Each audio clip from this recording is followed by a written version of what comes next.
I never imagined I'd find myself in this position. There I was, standing frozen in the doorway, my phone in my hand, recording the undeniable evidence of my wife's betrayal. Rebecca, my wife of over 10 years, was in the bed with our grandson's best friend, Jake, who was barely 18.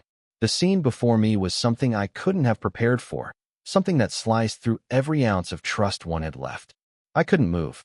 My body felt numb as my mind tried to make sense of the chaos unfolding before me.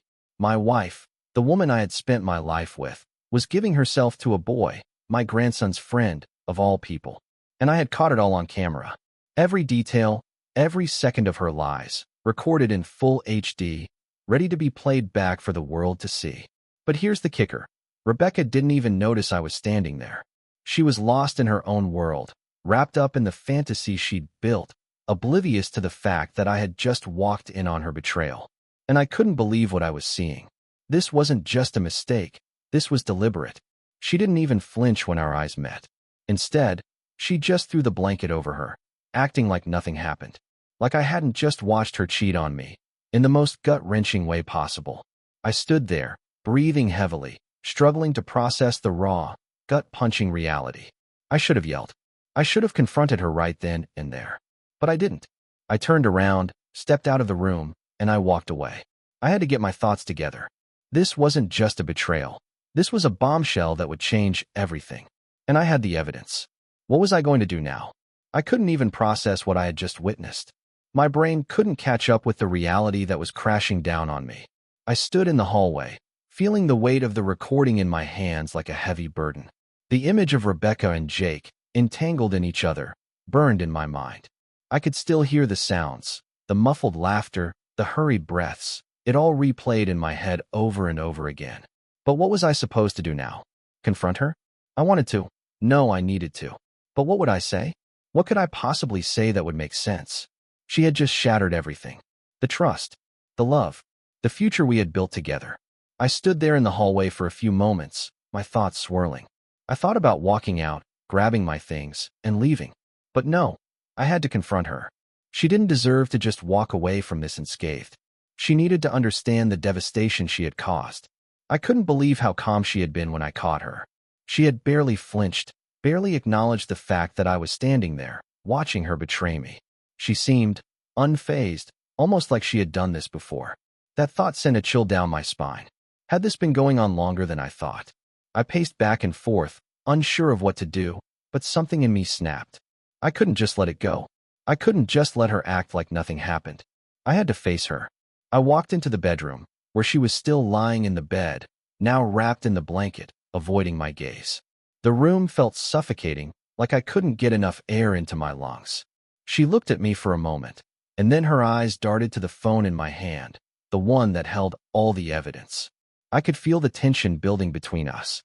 I didn't know where to start. My mind was a whirlwind of anger and disbelief. Finally, I just spat out the words, "How long, Rebecca? How long has this been going on?" Her eyes widened slightly, and for a split second, I saw something flicker across her face, a flash of guilt, maybe?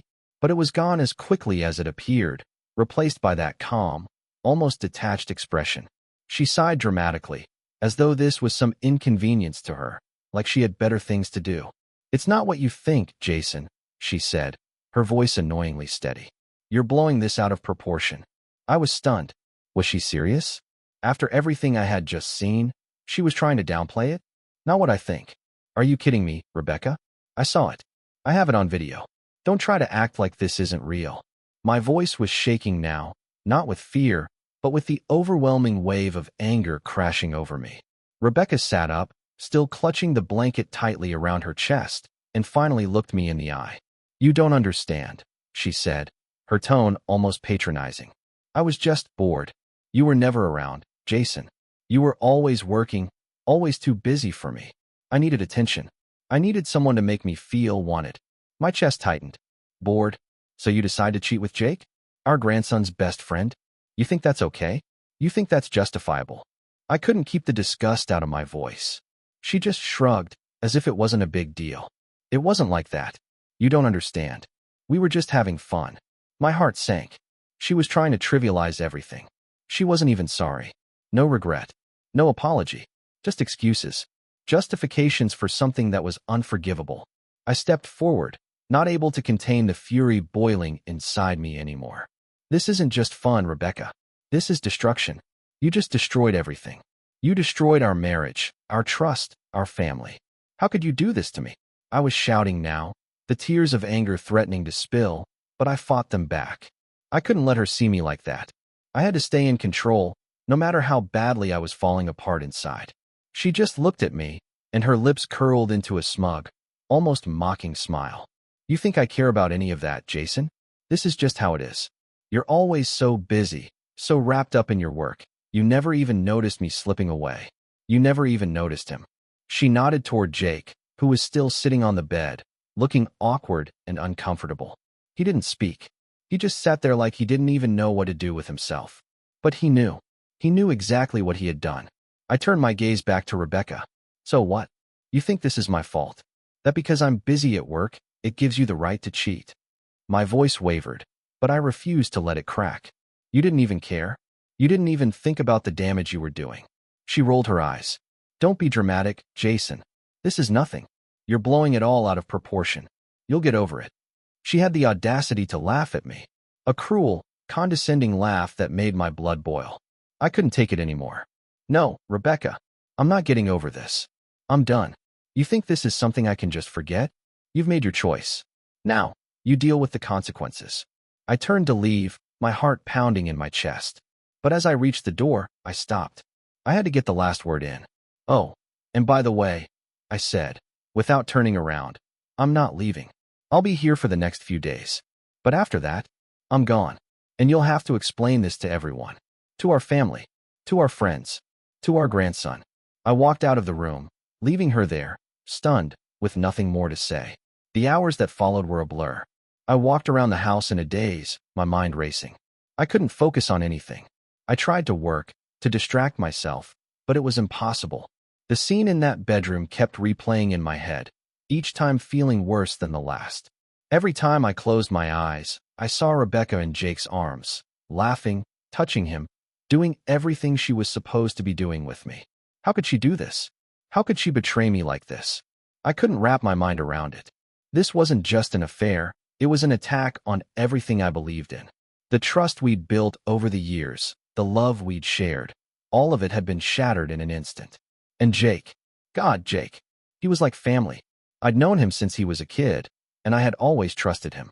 To find out he'd been sleeping with my wife, it was too much. It wasn't just that he was a friend of our grandson. It was that I'd treated him like one of my own. I thought of him like a nephew. And now this? I couldn't look at him the same way again. He was a stranger now. A traitor. I sat on the couch, staring at the wall, my head in my hands. I couldn't even cry. The tears just wouldn't come. I think a part of me was numb, unable to process the magnitude of what had just happened. Another part of me, though, was filled with rage, rage that I couldn't even begin to describe. Rebecca's words kept echoing in my mind. You'll get over it, she had said. She made it sound like it was nothing, like I was overreacting. But how could she say that? How could she dismiss the fact that she'd crossed a line that couldn't be uncrossed? The betrayal was too deep, too raw. There was no going back from this. I tried to call a friend to talk about it, but my mind was so clouded with anger and disbelief that I couldn't even focus on the conversation. How could I explain this to anyone? How could I make them understand what I was going through when I didn't even understand it myself? A few hours later, I went back into the bedroom to grab some things, but Rebecca wasn't there. I wasn't surprised. She was probably out with Jake, trying to make things right in her twisted little world. But something inside me snapped. I couldn't let it go. I needed closure, and I wasn't going to get it from her. I had already made up my mind. This marriage was over. I walked to the guest room where I had filmed the video earlier. I sat down on the bed, replaying the footage. It was painful to watch, but I needed to see it. I needed to remind myself of what she had done. She didn't deserve my forgiveness. She didn't deserve my pity. The video played, and I watched as Rebecca and Jake laughed, as they touched each other, as they did things that should have been reserved for a marriage. Every movement, every whispered word between them felt like a dagger to my heart. I was disgusted. But more than that, I was hurt. The woman I had loved, the woman I had trusted, had betrayed me in the worst way possible. I could feel the anger building again, and I knew that if I didn't do something about it, It would consume me. I stood up, pacing the room. I wasn't going to let her off the hook. I wasn't going to let her pretend this didn't matter. It mattered. The doorbell rang, interrupting my thoughts. I knew who it was before I even opened the door. It was Jake. The look on his face was enough to make my blood boil. He looked guilty, sure, but he also looked defiant. Like he thought he could get away with it. "Jason, we need to talk," Jake said, his voice shaky. "I don't think we have anything to talk about," I said, my voice cold, without even looking at him. He stepped forward, trying to enter the house, but I stopped him. "I don't want you in my house. Not anymore. Not after what you've done." "Jason, please," he pleaded. "I'm sorry. I never meant for this to happen. It just happened." I couldn't believe my ears. "You never meant for this to happen? You think that makes it okay? You think that makes it better?" I felt the anger rising in my chest again, the same anger that had consumed me earlier when I first saw the video. "You slept with my wife, Jake. My wife. You betrayed me." "I know," he said, looking down. "I messed up. I really did. I didn't mean to hurt you. But I don't know what happened. It wasn't supposed to be like this." I wanted to scream at him, to shake him and make him understand how much pain he had caused. But instead, I just stood there, silent for a moment, trying to hold myself together. "You need to leave. Now." Jake hesitated, looking like he might try to say something else, but I didn't give him the chance. I slammed the door in his face. I couldn't stand the sight of him. I couldn't stand to look at the person who had helped Rebecca destroy everything. I leaned against the door, breathing heavily. The house felt cold now. It felt empty. Everything had changed. Nothing was the same anymore. I wasn't sure what the next step would be. I didn't know how I was supposed to move forward. But one thing was clear. This marriage was over. The woman I thought I knew, the woman I thought I loved, was gone. And in her place was someone I didn't even recognize. The next few days felt like a blur. I wasn't sleeping, wasn't eating. The weight of everything that had happened hung over me like a dark cloud that I couldn't shake. I didn't want to leave the house, but I didn't want to stay either. It felt like I was trapped in a nightmare that kept replaying itself in my head over and over. Rebecca was still around, but we barely spoke. She knew I was done with her, and I could see the guilt and frustration in her eyes. But there was something else too. Something that told me she didn't fully understand the depth of what she had done. She acted like it was just a mistake, something that could be fixed with a few words in a little time. But it wasn't just a mistake. It was a betrayal. A complete and utter betrayal. She tried to apologize once, walking into the living room with that fake, pained expression on her face. "Jason," she said, her voice trembling. "I'm so sorry for everything. I didn't mean for any of this to happen. It was a stupid mistake. Please. I love you." I didn't even look at her. I was sitting on the couch, staring at the floor, and I couldn't bring myself to look at her. I couldn't bear to see her face. "You don't get it, Rebecca," I said, my voice barely above a whisper. "You don't get it at all. This isn't a mistake. This is the end." She paused, as though my words had struck her harder than I had intended, but she quickly recovered, her usual arrogance creeping back in. "What do you mean, the end? You're just going to throw everything away? Just like that?" I finally turned to face her, my gaze hard and unforgiving. "Yes, just like that." I stood up, pacing the room. "I can't do this anymore. I can't look at you and pretend that everything is okay. I can't live in a house where the woman I loved is now a stranger. I can't trust you. I can't believe anything you say, and I sure as hell can't forgive you for what you've done." She stood there, looking at me, her mouth opening and closing like she was trying to form words, but couldn't quite manage it. "Jason, please. I'll do anything. I'll make it right. Just don't leave me." But I had already made my decision. There was no turning back. I couldn't stay with her, not after what she had done. The trust we had built over the years was gone, shattered beyond repair. And there was no way to fix it. No way to go back to the way things were. "I'm not leaving yet," I said, my voice calm but firm. "I need time. But don't think for a second that we're going to go back to normal. This marriage is over. I just need to figure out how I'm going to move forward." She seemed to take a step back, her face pale, but she didn't say anything. She just turned and walked out of the room. And that was it. There was no more fighting, no more pleading. She knew as well as I did that it was over. I spent the next few days trying to gather my thoughts. I couldn't keep living in this house, not with her here. I had to get out. I needed space. I needed distance from her, from the betrayal. But at the same time, I couldn't just leave everything behind. The house, the life we'd built. I had to make some decisions. I had to decide what was next. I called my lawyer, a woman named Karen, who had helped me with some minor legal matters in the past. I didn't know what to expect, but I knew that I couldn't let this drag on. I needed to know my rights, what my options were. I needed to get the ball rolling. Jason, she said when she picked up the phone, I'm so sorry to hear about what's happening. I'll help you through this. Don't worry. We'll figure it out. Her voice was calming, but the reality of the situation was far from comforting. I felt the weight of the decision ahead of me. Divorce. It wasn't a word I had ever thought I'd have to say when it came to Rebecca. But here I was, standing at the precipice of my future, looking down at a life that no longer seemed familiar. I met Karen the next day in her office, and we went over everything: the financials, the custody of the house, the assets. I couldn't believe how cold and clinical the process was. It was all just numbers and papers now. All of our memories, our time together, now reduced to assets and liabilities. Karen asked me if I had considered the emotional side of things. What did I want? Did I want revenge? Did I want to go after her for everything? Or did I just want to move on and put it behind me? The question hit me harder than I expected. What did I want? I didn't want revenge. I didn't want to drag this out. I didn't want to be bitter. But I didn't want her to get away with it either. I had to make sure that she understood the consequences of what she had done, and I needed to be strong enough to not let her walk all over me. I decided that I would fight for what was mine: the house, the assets, everything. I would take what was fair, and I would move on. I would find a way to rebuild my life without her. As I left Karen's office, I felt a strange sense of relief. I had a plan now.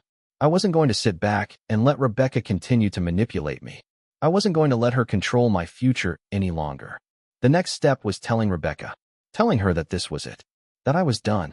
I didn't want to go back into that house.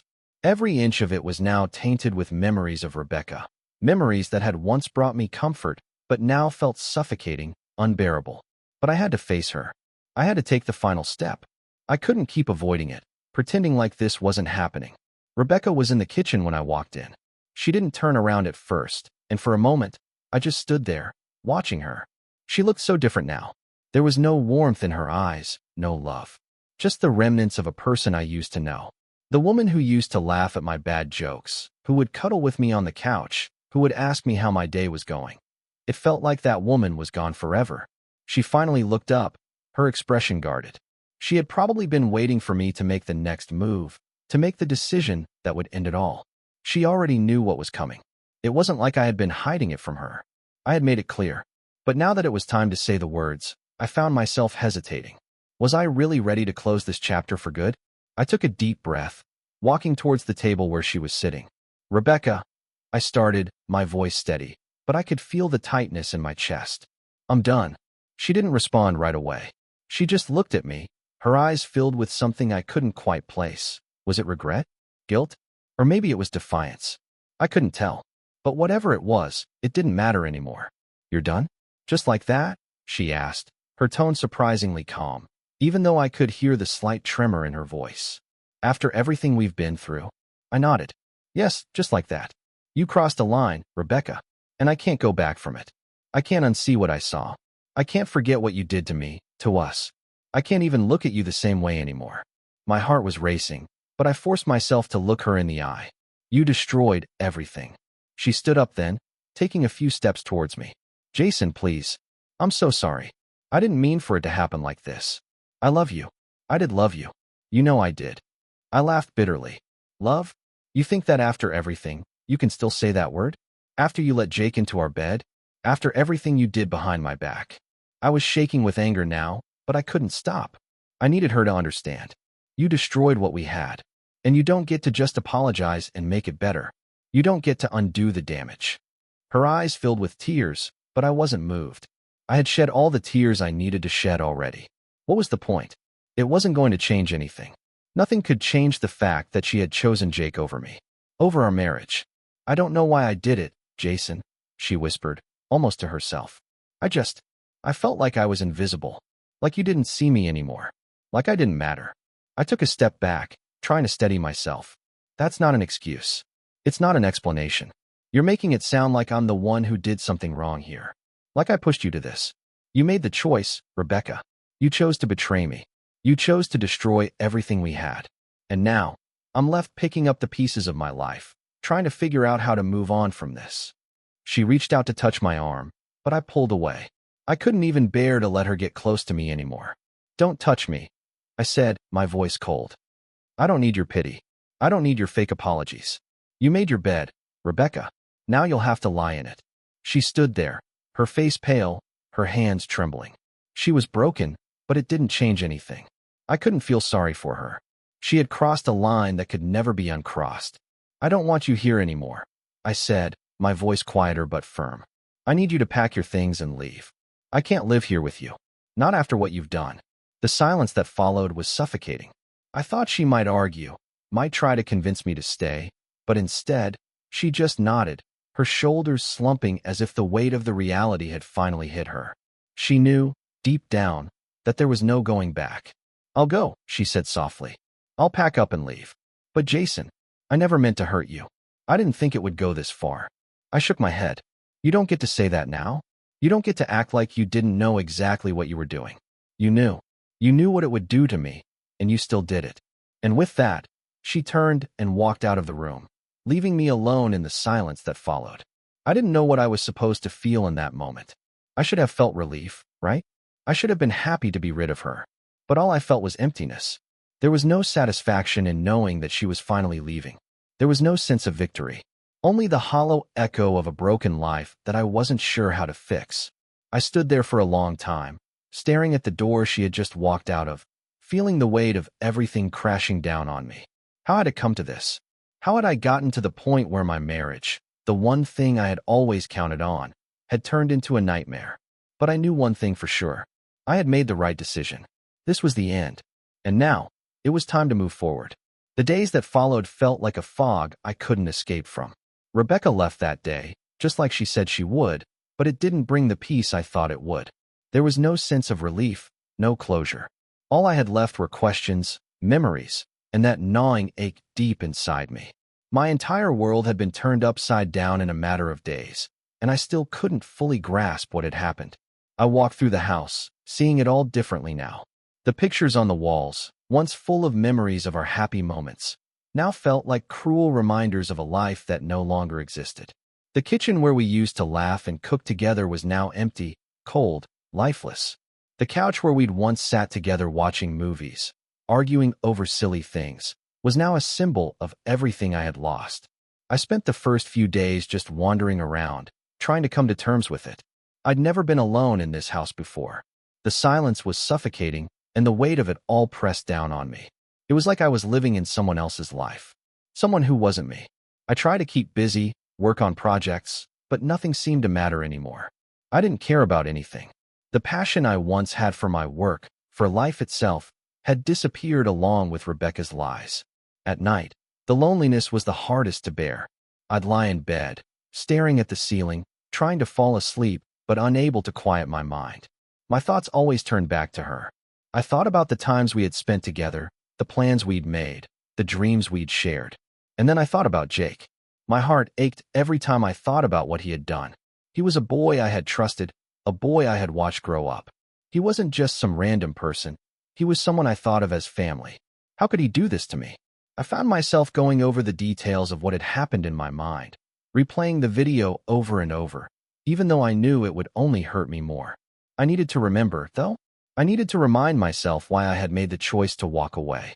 The more I thought about it, the angrier I became, but it also helped me to solidify my decision. Rebecca and Jake had both crossed a line that couldn't be undone, and no amount of regret or apology could change that. I'd thought about calling my lawyer again, asking for advice on how to proceed with the divorce, but I wasn't ready. I wasn't sure how much more I could take. The thought of facing Rebecca in court, the idea of having to go through all of this officially, made my stomach turn. I wasn't sure I had the strength for it yet. It wasn't just about the legal side of things, though. It was about everything I had to give up, the life I had worked so hard to build, the family I thought I had. I had invested so much time, so much energy into this marriage, and it had all been for nothing. All of it had been a lie. I started thinking about the future. What would I do now? What kind of life could I build after all of this? I was still so young, too young, really, to have my entire world fall apart like this. I had my whole life ahead of me, but it didn't feel like it. All I could think about was the pain of the past, the betrayal that had shattered everything. Days passed, and as they did, I started to find some clarity. I couldn't keep dwelling on the past. I couldn't keep replaying the same painful scenes in my head. I needed to move forward, to rebuild. But it wasn't going to be easy. I wasn't sure how to pick up the pieces of a broken life, but I knew I couldn't stay in this house. I couldn't stay in this life. One evening, as I sat alone in the living room, I realized that I had been letting Rebecca's actions define me. I had been letting her betrayal consume me, and it was time to stop. It was time to take control of my life again. But the question was, how? I knew that it wasn't going to be an overnight change. I wasn't going to wake up one morning and feel like everything was okay. But I had to start somewhere. Maybe it was time for a fresh start. Maybe it was time to leave this house behind, to move somewhere new. I had always dreamed of living in a different city, somewhere far away from the memories of Rebecca and Jake. It felt like a good first step, something to signify the end of this chapter and the beginning of a new one. It was a scary thought, leaving everything behind. The life I knew, the comfort of my home, everything that had once been familiar. But it also felt liberating. Maybe this was what I needed. A change. A chance to be someone else, to start fresh. The next day, I began looking at apartments in different cities. I didn't have a clear plan yet, but I was determined to find a place that would give me a sense of peace. Somewhere I could escape the weight of the past and begin the hard work of healing. I didn't know what the future held, but I knew one thing for sure. I wasn't going to let Rebecca's betrayal control my life anymore. It had been hard. It had been painful, but it was over now. I wasn't going to let the past define who I was. I wasn't going to let the mistakes of others ruin my future. I was ready to move on. The days were beginning to feel like they had a rhythm to them again, though it wasn't the same rhythm I had known. It was different now, quiet and deliberate, like a new life was slowly being pieced together. Each morning, I woke up with a sense of purpose, though it was a quiet, empty purpose. I was beginning to get used to the silence that came with living alone. At first, it was deafening. The walls seemed to echo with memories of Rebecca's laughter, the faint sounds of her presence that used to fill the house. Now, it was just me and the sound of my own breathing. I had decided to stay in the house for a while longer before making the big move. The idea of leaving was still daunting, but I couldn't stay in this limbo forever. I couldn't keep living in the same space where I had watched everything crumble. The first few weeks without Rebecca felt strange. I went through the motions, working, eating, sleeping, but there was a hollowness to everything. There were no more arguments with her, no more small talk over dinner, no more discussions about our future. It was just nothing. The absence of her was like a constant ache in the pit of my stomach. But then, something changed. Slowly, I started to feel like I could breathe again. I didn't feel so consumed by the anger anymore, and the pain was beginning to dull, like a scar that had started to heal. It wasn't perfect. It wasn't easy. But there were moments, small, fleeting moments, when I felt like myself again. I started working on my own personal projects, the ones I had neglected for so long.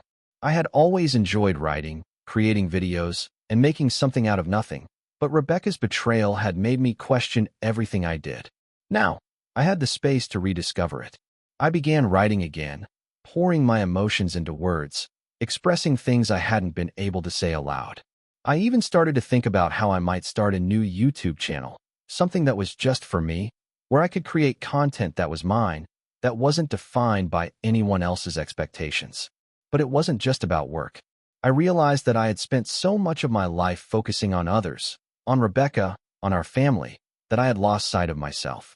I didn't know who I was anymore. I didn't know what I wanted, what I needed, and it was time for me to find that. I reached out to a few old friends, people I hadn't talked to in years. Friends who had been there before Rebecca, before everything.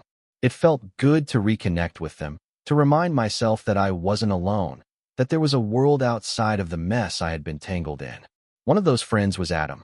He was someone I had known since college, and he had always been the kind of friend who told it like it was. No sugarcoating, no pretending, just blunt honesty.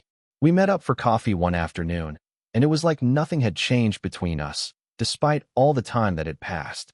"You're looking good, man," Adam said, his usual smirk on his face. "You look like you've been hitting the gym." "I've been trying to get back into some kind of routine," I replied, leaning back in my chair. "Feels good, actually." "I bet," Adam said. So, what's been going on? I've been hearing some stuff about Rebecca and Jake. I didn't want to talk about it. It felt like a broken record every time I had to explain it, but Adam was a good friend, and I knew he wasn't going to judge me. I don't want to get into all the details, I said, taking a sip of my coffee. But yeah, it happened. And it sucks. He nodded, his expression serious. I can't even imagine what that must have felt like. But man, I'm proud of you for getting out of it. Most guys wouldn't have the guts. Thanks, I said, though I didn't feel like I had done anything heroic. It's been hard, really hard, but I'm starting to feel like I can breathe again. Adam leaned in slightly, his tone dropping. You're gonna be okay, you know that, right? Don't let her define you. Don't let Jake define you. They're not worth it. I know. I replied, my voice quieter now. But it's hard not to let it eat at you. I keep thinking about what she did. About how everything was a lie. It's like my whole life was just a joke. He shook his head. You can't keep looking at it like that, man. You can't keep letting their mistakes affect you. You've got your whole life ahead of you. You deserve better than that. That hit me harder than I expected. It was like he had punched me in the chest, but in the best way possible. His words were exactly what I needed to hear. I had spent so much time ruminating over the past, blaming myself, wondering what I could have done differently. But the reality was that this wasn't about me anymore. It was about what came next. I know you're right, I said, finally feeling like I could admit it to myself. I've been stuck in this hole for so long, trying to figure out how to move forward. But I guess I've been too focused on the wrong things. Adam smiled, leaning back in his chair. You're gonna figure it out. You've got your head on straight. You just need to keep going. I left that meeting with Adam feeling a little lighter. It wasn't a huge shift, but it was something. A small crack in the wall I had built around myself. It felt good to have someone tell me that I was going to be okay. It felt good to realize that I wasn't as lost as I thought. I still wasn't sure what my next move was, but for the first time in weeks, I felt like I had options. Maybe it was time to start planning the next chapter. Maybe it was time to stop looking back and start looking ahead. As the days went by, I began to make small changes. I started running in the mornings. I redecorated the living room. Nothing major, but enough to make the place feel less like a tomb and more like a space I could live in. I threw out the old stuff that had been cluttering up my life, the things that reminded me of the past. Slowly, I was building something new, something that was mine, something that had nothing to do with Rebecca. It wasn't perfect. It wasn't easy, but it was progress, and that was enough. It had been a few months since Rebecca left, and I was starting to feel like myself again, or at least a version of myself that I hadn't known in a long time. The ache of betrayal still lingered at the back of my mind, but I was no longer consumed by it. I had learned to live with the pain, to let it be a part of my past instead of something that defined my future. I had made peace with the fact that I would never get the answers I wanted. Why did she do it? What was going through her mind? How could she betray me with someone so young, someone I had trusted? Those questions would never be answered, but the more I thought about it, the more I realized that I didn't need those answers anymore. I didn't need her to explain herself. It wasn't about me. It was about her. It was about her choices, her actions, and the consequences of those actions. I had spent so much of my life trying to fix things for other people, trying to make everyone around me happy. But I had neglected myself. I had forgotten that I was worthy of happiness too. I didn't need to keep asking myself what I did wrong, because the truth was, I hadn't done anything wrong. Rebecca had made her choices, and now it was my turn to make mine. I had started seeing a therapist. At first, it felt like an unnecessary step, like something I didn't really need. But I quickly realized how much it helped to talk to someone who wasn't involved in the situation. Someone who could help me see things from a different perspective. Someone who could help me untangle the mess in my head. Therapy wasn't an instant fix, but it was a start. It was the first step toward healing, the first step toward understanding myself again. I had spent so much of my time trying to understand Rebecca, trying to fix what was broken between us, that I had forgotten to ask myself what I wanted. What was I doing to make myself happy? What was I doing to take care of myself? As the weeks passed, I began to realize that I had been living in a state of constant self-doubt, unsure of who I was without Rebecca. But I was starting to rediscover the person I had once been. I was starting to feel like I had a future again, a future that didn't involve her, a future that was mine. I still wasn't sure what I wanted in the long term, but I knew one thing for certain. I wasn't going to settle for a life defined by betrayal. I wasn't going to let my past control me anymore. I had to move forward, even if it meant taking baby steps. One evening, as I was walking through the park near my house, I spotted someone sitting on a bench, reading a book. She looked familiar, but I couldn't quite place her at first. Then she looked up, and our eyes met. Her name was Rachel. She was someone I had met a few years ago, at a mutual friend's party. We had talked a few times, but hadn't stayed in touch. That night, we had talked about everything: books, movies, life. And there had been something about her that made me feel at ease. But after that night, we had both gone our separate ways, and I hadn't seen her since. "Jason?" she asked, her voice soft, but with a hint of recognition. I smiled, walking toward her. "Rachel, right? From Matt's party a while ago." She nodded, a warm smile spreading across her face. "It's been a while. How have you been?" I hesitated. The truth was, I wasn't sure how to answer that question.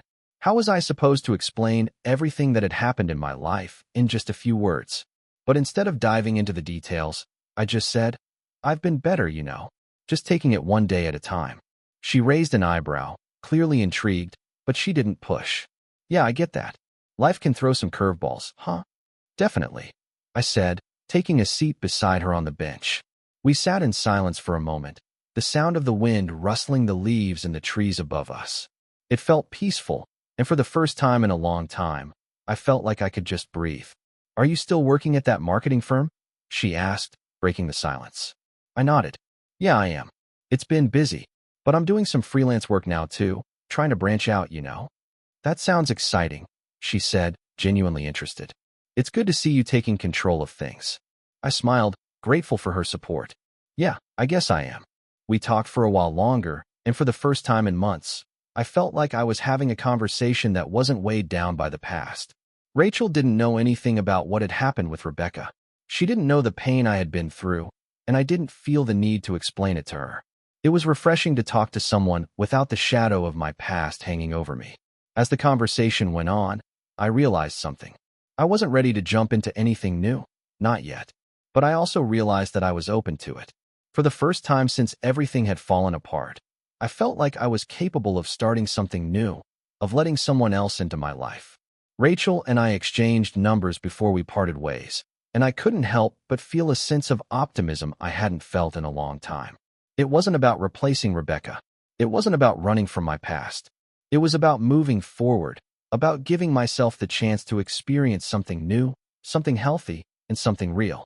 I didn't know where things would go with Rachel, or if they would even go anywhere at all, but I knew one thing. I wasn't going to let the mistakes of my past control my future. I was going to take it one day at a time, focusing on what made me happy and putting myself first for the first time in a long time. For the first time in months, I felt hope. I felt like there was a way forward.